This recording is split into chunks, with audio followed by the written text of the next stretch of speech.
Hello there, my lovely lights. Welcome back to my channel. If you are new, gratitude. If you are returning, much love to you. Don't forget to hit that like, subscribe, and that notification bell so you can be notified of all the videos that I upload. However, today I want to talk about shadow work. I do. I don't even like the word, so I'm going to say shadow work regarding your dark qualities. Yes, I did say dark qualities because qualities is something that's an attribute to you, and no matter what it is, your shadow or your dark self is a part of you. So I love the wordplay, so I just want to break down the definition of shadow.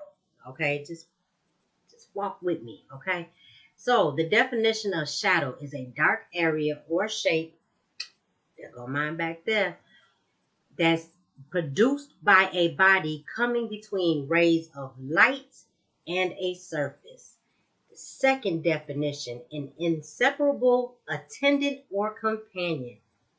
So come on, a shadow is a part of you no matter what. You can't get rid of it no matter. So you need to embrace it. You need to accept it. You need to, hey, I wish I could give it a hug. I love my shadows, okay? So with that being said, shadow work is not about ridding yourself of any dark quality that you have. It is about you rectifying them. Now, when I say rectify, I do not mean correcting them. We're not correcting them. We're not trying to change them. No, we're not. We're rectifying as finding a straight line equal into the length of. Yes, mathematically. This is mathematically defined. You got to put some math into it, calculate it, however it go, okay? But you have to add some math to it. There's some calculations that need to be played with in order for you to become equal so you can be your higher self. So let's rectify our shadows, okay? So, question, would you want to rid yourself of any qualities that you possess? I don't think so. So, moving forward, okay?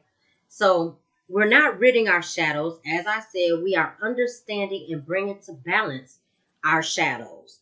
It's all about balance at the end of the day. So you may ask, what is my dark side? What is the quality of it?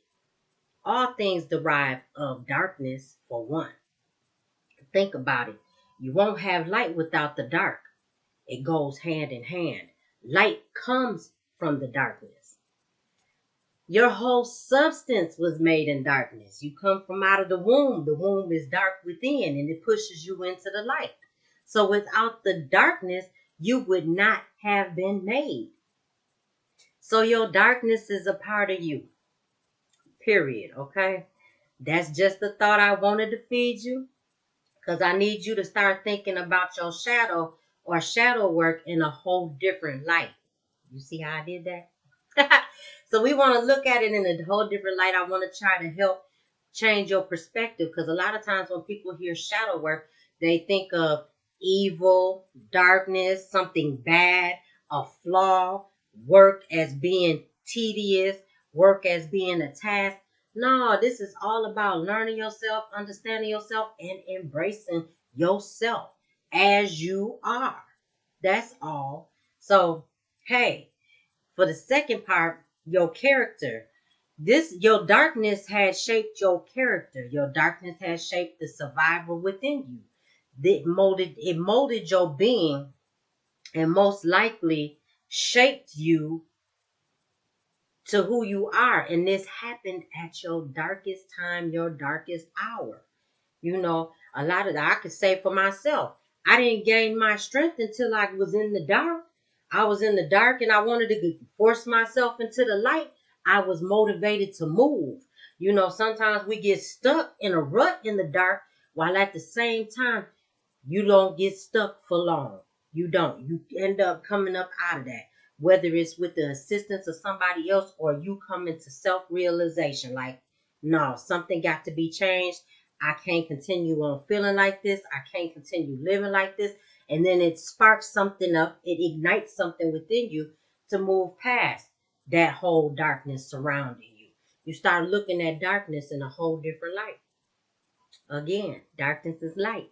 That's that balance. That's that even keel, that yin and that yang, white and black, light and dark. So I'm really just trying to feed you some thoughts to invoke you to embrace all of you. Ain't nothing bad about it. Nothing. Not a flaw, nothing bad. It is who you are. We need to get you to align yourself. We need to be aligned. We need to be centered. We need to be balanced.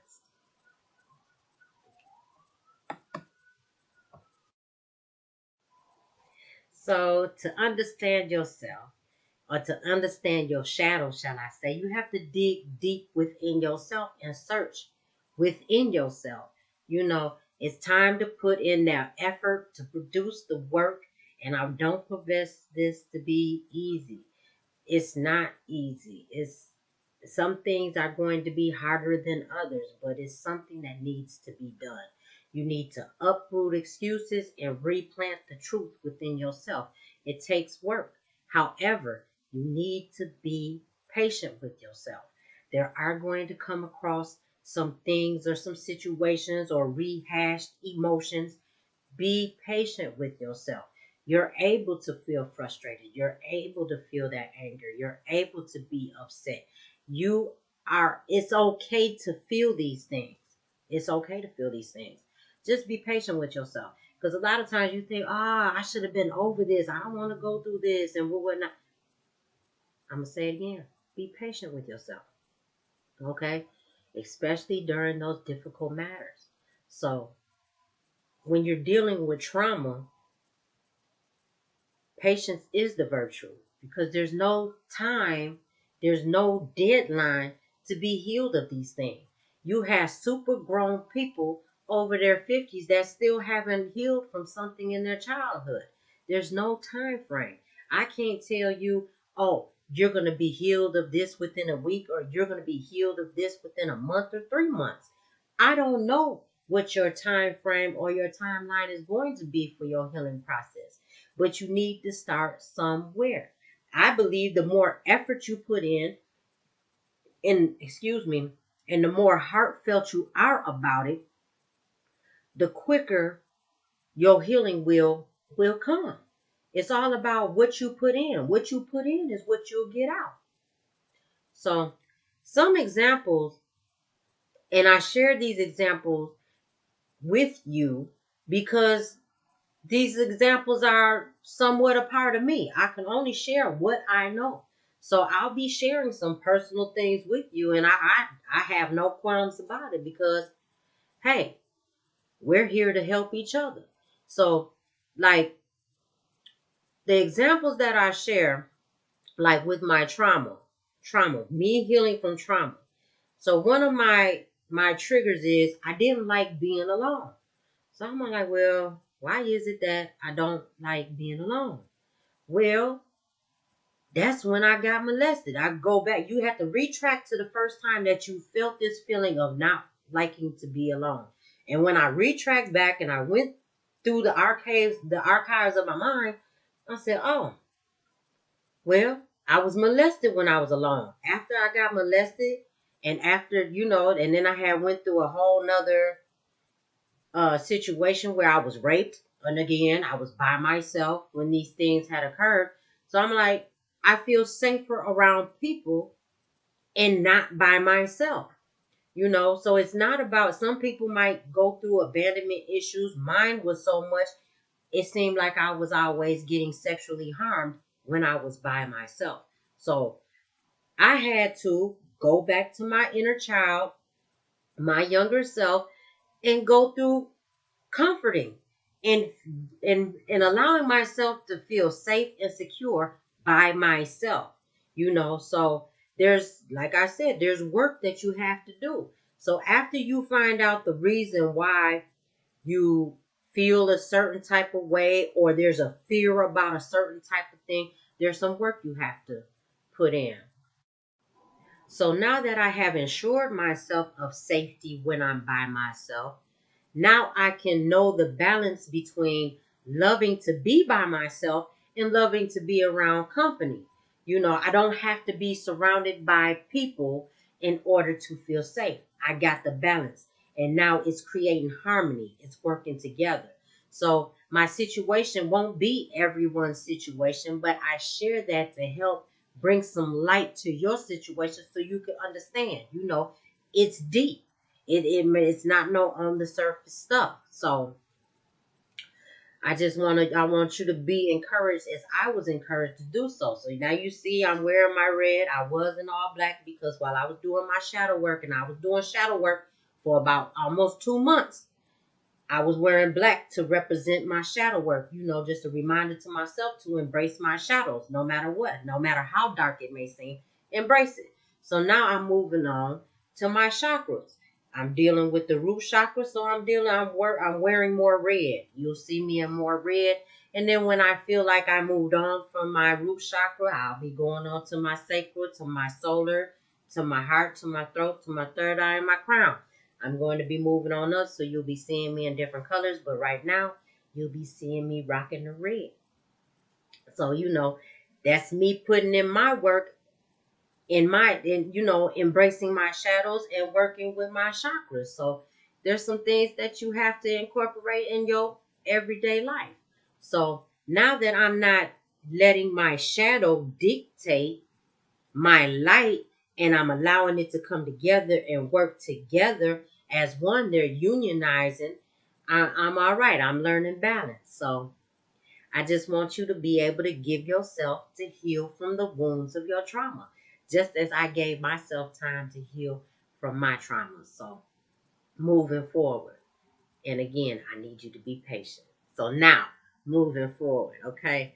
We need to get familiar and comfortable with ourselves. And we have to do that in order for us to get aligned. So at times we don't receive what we want to manifest in our life because there's some work that needs to be done. We need to be prepared to know how to take care of what we are trying to manifest in our life. And a lot of times we're trying to manifest a healthy relationship, but I'm going to get into that. So now, when it comes down to manifesting relationships in your life, I break it down to different relationships. You got a personal relationship, a spiritual relationship, and a financial relationship.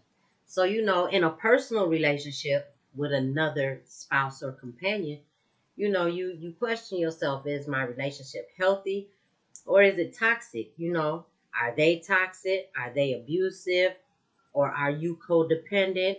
Are you an enabler? This might stem from the trauma, or it could be how you were raised. A lot of times we're conditioned to accept certain stuff because we were raised around them certain things. They become normal. And I don't even like using the word dysfunctional, but what is not normal versus to what is normal. A lot of times people will go through uh in arguing, a lot of arguments in their relationship, but this is normal to them because this is what they seen their parents doing. So it's all about a conditioning. We need to dig deep within ourselves and focus on us.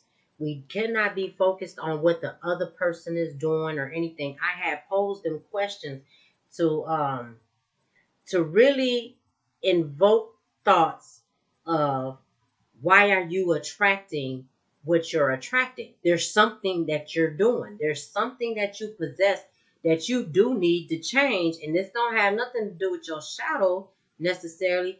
There's some things that you have to be aware of. Let's say that, okay? There's some things you need to be aware of so you don't keep attracting these things to you. All right? So it's not, like I said, it's not about the other person and it's not about what they did. You need to know, how did you contribute to such behavior? Was it fear? Because a lot of times we operate out of fear. We don't stand up for ourselves out of fear because we think that we're not going to be heard, or we don't be seen, or whatever the case may be. But that might revert back to your trauma. So this is something that you need to heal of. You got to say, if a person felt comfortable with lying to you, cheating on you, manipulating you, lying to you? What is it about you that's allowing this person to feel like it's okay? You know, there's got to be something. Are you second guessing yourself? Do you doubt yourself? Is this why the other person can't believe in you because you don't believe in yourself? These are just some questions to really ask yourself. We're not trying to be in a victimized state because we have the victory. We are victors. Okay? We're the ones that create our destiny. We are not creating this mess and this drama that we want in our lives. Now, if that's what you're choosing to do, then that's something totally different. But at the same time, it's time for us to face ourselves, be accountable, and take responsibility. As I said, this is not a time to be a victim. We're not doing that. We're overcoming. So question yourself. Why? Why did this person believe this? Why do they feel like they can control me? What do I display in my character to make it as so? So, like I said, it's just a time to really reflect and start doing things differently. Okay? Like, why did you accept or keep accepting certain things that's happening to you? Are you afraid to be alone? Like I said, this reverts back to your trauma. So it's all about digging deep, researching yourself, keeping it real with yourself, and embracing yourself. So once you're able to embrace whatever it is about you that you hidden deep within the archive, things will start looking up. You'll start respecting your shadow self along with your light self. You don't have to wear a mask about it. It's out there in the open. You could feel vulnerable and still feel safe and secure. So now moving on to your spiritual relationship. You could be feeling lost or you could be feeling disconnected. What is your belief? Do you have to go back to the basics of what you believe? Do you have to uproot some of your beliefs because it's just not holding the same truth to you at this time? I have to be careful on what I say because, spirituality is a touchy subject, and I'm not here to cause anybody to sway from what they believe. So I'm not going to dig too deep into it. But however, I will share my experience. I had to go through retraining myself in spirituality. Yeah, I walked the Christian walk for a very long time. I studied the Bible, know the Bible inside out, and lived a saved life. But I'm not for religion. Religion no longer works for me. Religion gave me a concept on how to believe. Spirituality is my thing. I'm able to believe what I believe and allow the Spirit to continue to guide me into all truth. Everything that we have been taught is not the truth. So sometimes you got to uproot the lies and replant the truth. So it's some work. It really is. It can be hurtful at times, but at the same time, it's rewarding in the end. So I share, like I said, I share a part of me to help you get through and overcome the obstacles in your journey. So, like I said, I do not profess this to be easy. I don't. But it's some work that needs to be done if you really want to be your higher self and live in your potential and live out your purpose. There's some things that you have to put some work into, and healing is like the number one thing that most people have to do. They have to heal. We have been hurt along the way, whether it's from your family, your friends, your foes, however it goes. We got some healing to do, and it's all about putting in the work to do so. So I just want you to be encouraged to do that. So back to your spiritual relationship. Are you treating your spiritual relationship as you would treat your any other relationship? Are you always taking, and you're not giving? Are you asking for everything and not being grateful for what you have? These are just some questions that you need to ask yourself, because you don't want any type of relationship to be one-sided. So your spiritual relationship should not be one-sided as well. So your next relationship, your financial relationship. What is your relationship with money? What is your perception about money? How do you talk regarding your financial matters? Are you always saying you broke when you don't have it? Are you paying your bills grudgingly? I mean, are you constantly chasing after it? What is it? Like I said, no relationship is one sided. You shouldn't have to think that. So that you shouldn't be worried when you don't have it. You should always feel secure. You shouldn't be feeling lack from it. You should be insured. So you need to have that confidence in your financial relationship. It's almost like you got a husband or a wife. You are not worried when they're not in your sight. You know that you are secure in knowing that this relationship belongs to you. So I'm just saying it's all about your perception on how you look at your money. You're unionized with your mate. Be unionized with your relationship regarding money.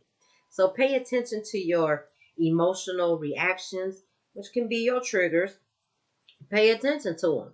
You really have to pay attention to what you say and how you think as well.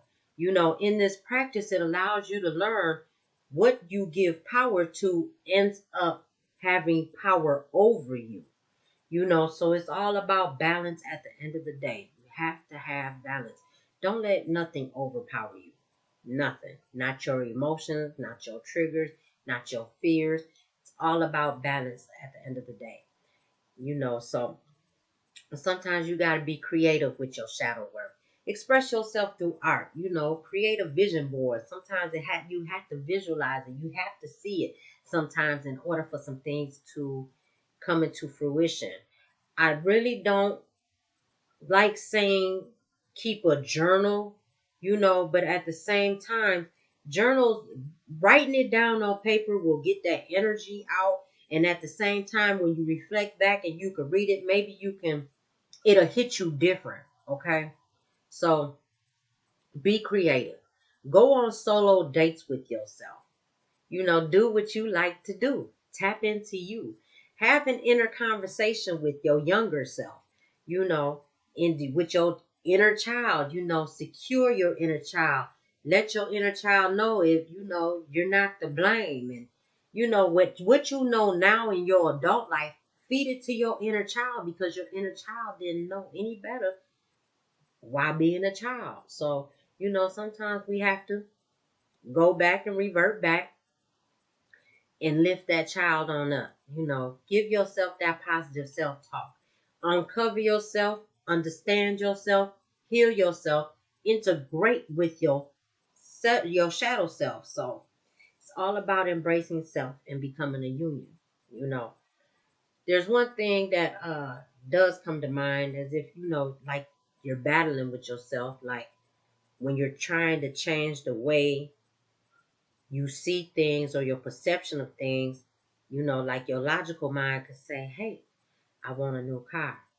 But then your shadow self would be like, uh, you don't want a new car. Not for real. Because this could happen and this could happen and this could happen and this. You get to thinking of things that didn't even occur as if they will occur. Or your shadow self could say, you don't deserve nothing new. Because you might have not been feeling deserving of things or deserving of worth in your younger years or during your traumatized time. So it's like you're battling against your negative thinking. However, there are some things that you can do to help prompt yourself into doing some healing with the negative self-talk and working with your shadow self. You know, back to journaling, like I said, I don't I don't like journaling because I know the energy that it holds, and I know if you keep it lingering around, the energy lingers around. What you put into it, if it's hurtful, if it's sad, uh, if it causes anger or whatever, if it is bringing up past people and you're trying to cut ties with these people, writing this stuff and keeping this journal it does damage. So I always advise, whenever you're writing out certain things that you're healing from, or negative things that you're ridding yourself of through being creative and journaling, I always suggest that you burn this stuff. Send this back to the universe. Give it back to the streets. However you want to see it. But don't let it linger around. Don't let it stay.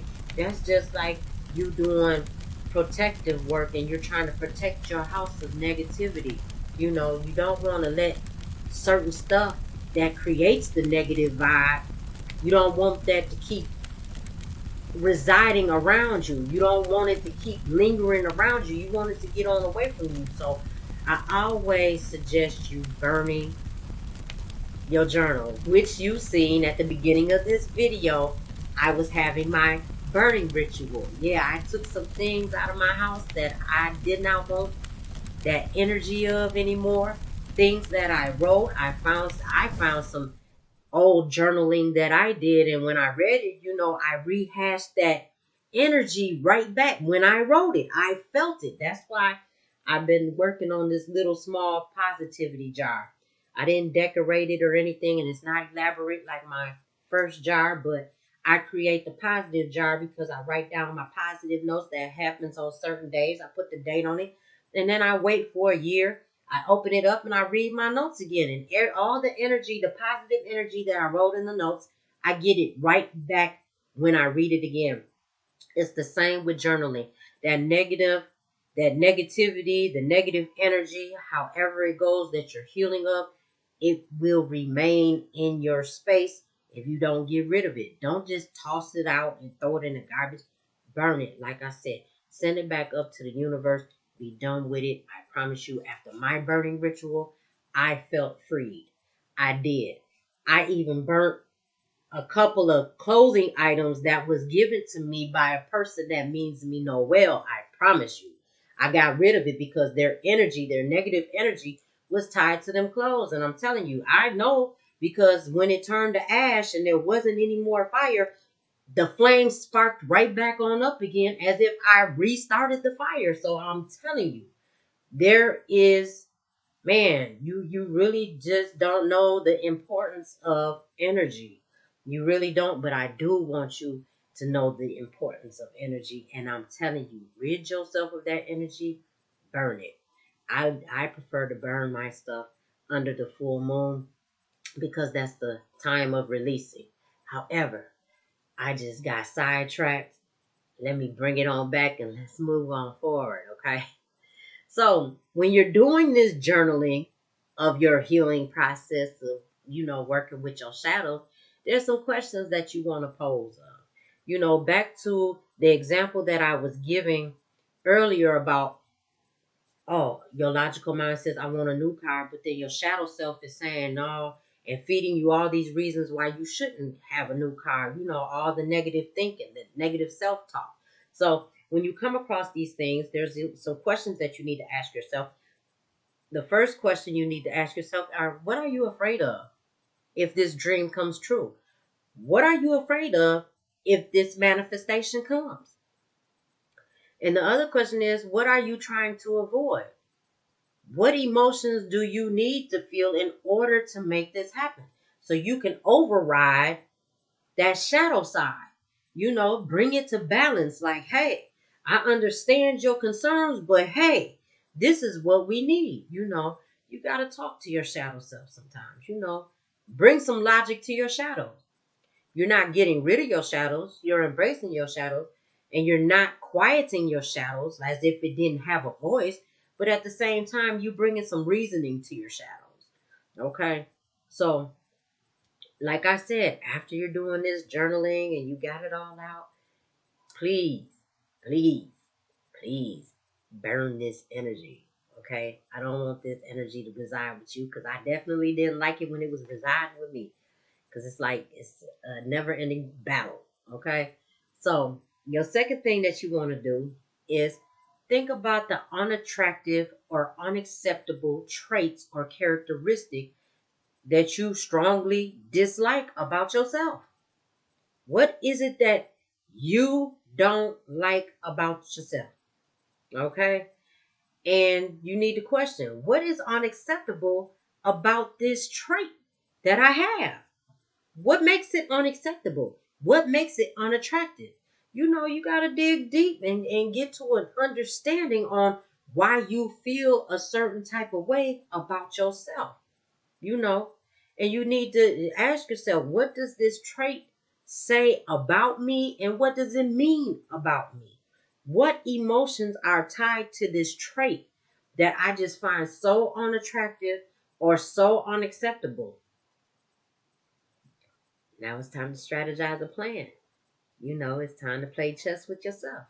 If you don't like your body looking a certain type of way, now you got to put in a work routine, a workout routine, not just a work routine. You're doing the work, but you got to work it out. So you got to strategize a plan. How can you incorporate this into your daily life? Maybe it's a healthy lifestyle. Maybe you got to stop eating certain foods and incorporating healthy foods. It's time for a game plan. It's time for some action. You can't just think some things and think out some things and not put some action behind it. It's the effort to do the work. So what you put in is what you get out. So I'm just bringing it to you as it was brought to me. So I want to help you along your journey. So some ideas of healing your inner child, because I did bring it up, talking to your inner child and embracing your inner child and ensuring your inner child that you're safe and secure and you're confident and boosting yourself up. So some ways of doing this, of regaining your confidence, your security, self-love and self-worth, you know I don't prefer the word picnic. I don't like it, but this is what I'm talking about when you eat outside. So I said, set up an al fresco date with yourself. That's what I like to say, al fresco. It's a fancy way of saying eating outside. Okay, so just have an al fresco date with yourself. Pack up all your favorite foods and just go out and enjoy yourself. Take your blankets, your outing stuff, go out to a park. It's almost like, well, I can't say almost, it is. It's a form of grounding yourself. And go out there barefoot. Well, you can't do it now because it's wintertime, but I'm thinking more of the spring and summertime, when you're able to do these things, take yourself out on a date. Another thing is, play one of your childhood favorite games. Like, go back, reach into your childhood, like, dang, what kind of game did I like to play? And play it. Tap back into your childhood, have fun. Create a weekly time to have fun, your playtime in life. Adults can have playtime too. And I'm telling you, I'm setting myself up to do some arcade. I love the arcade. That's what we like to do when I was a kid. Play Miss Pac-Man, play Donkey Kong. We got what other, the go-karts and stuff like that. Go roller skating. I got my skates. I roller skate in my living room. I do. I promise you I do. You know, do things that you did as a child. Relive your childhood. It'll bring up that young energy. It'll bring up that playfulness, that carefreeness. That sense of not fearing anything. When you were young, you didn't fear. You really didn't fear. Not unless it was placed in you, but you didn't fear. So, another example is you could paint canvas. They have this sip and paint all over the place. No matter where you go, there's a sip and paint. Participate. Hey, you don't know what it'll do for you. When I was going through all these examples and samples of things that you could do to tap into your inner childhood, I'm like, wow, there's a lot of grown folks already doing this already, and I wonder if it makes them revert back to their childhood. It makes me revert back to mine just thinking about it. Another thing you could do, complete a puzzle. When I was a kid, puzzles were a big thing for my mother and for me. If my mother could sit there and be patient enough to do a 500-piece puzzle, then I can do it too. I found it challenging, but hey, I like to do puzzles. So Puzzles may not be a thing for you. Coloring might. Get an adult coloring book. That's common within itself. Start working out with your your watercolors. I had to think about it. What all is art supplies? You got your watercolors, you got the watercolor pencils. You could be real creative with those. Draw with those and take a wet Q-tip and smear it and bring it to life. So like be artistic. Another thing, go to an amusement park. I just talked about going go-karting, doing the arcade. When Six Flags open up, go to Six Flags. Hit some of them rides. Hit some of them games. Tap into that childhood. Take a bubble bath in your favorite scent. That's another thing we did as kids. All kids had a bubble bath. You know, Relax. Take a bubble bath. So there's a lot of other things that you can do to tap into your inner child, but those are just a few that I wanted to name. So moving forward, you need to pay attention to the moments where you feel a sense of knowing within yourself and you do the complete opposite. Like you're not following your intuition or you're not following your first answer. Like if you knew the answer and you doubt yourself of knowing the answer, and then you do something completely different. Like instead of speaking out, you got quiet. Instead of doing as your intuition had guided you to do, you stay stuck. Like your intuition could be telling you, hey, it's time to get up and move around. And you sitting here, oh, I don't want to feel awkward or nothing like that, and I'm just gonna stay put. No, stop doing that because you're doubting yourself, and then you're misjudging yourself, and you shouldn't be judging yourself at all. That's part of that not believing in yourself. Period. I'm not even gonna sugarcoat it. You don't believe in yourself. You gotta believe in yourself to know when to listen to yourself. Okay? Avoid shaming yourself, doubting yourself, or judging yourself. Period. Just speak how you feel. Be mindful. You need to do the inner work to discover why the patterns exist. Why do you question yourself? Why do you doubt yourself? Why do you feel like you have to be validated by other people? Find out the patterns behind this because it comes in a pattern. You just have to pay attention to it. You need to start looking at what's making you hesitate and you believing in yourself. A lot of times it's out of fear. A lot of times it's out of fear. So you got to really dig deep into why do I fear these things? What makes me fear? Like, what makes me fear? So we got to get over that. And I know I'm starting to say so a lot. I'm just catching on to that. Let me try to stop that. Okay. Start speaking up and showing how you feel. Use the power of your voice. That doesn't mean you have to be loud or boisterous or nothing like that. It just means start speaking up for yourself. If you don't like something, speak on it. Don't discredit yourself. You trust and respect yourself. Trust and respect how you feel. However, don't feel the need like you have to be silenced. You don't have to be silenced. Voice your opinion. Voice your belief. Voice on what you standing up for. You don't have to be silent. At the same time, respect others for having an opinion. They don't have to believe in what you believe in. You know, we can not agree. You know what they say? We can agree to disagree. I don't have to agree with what you say, but hey, I respect that you have an opinion.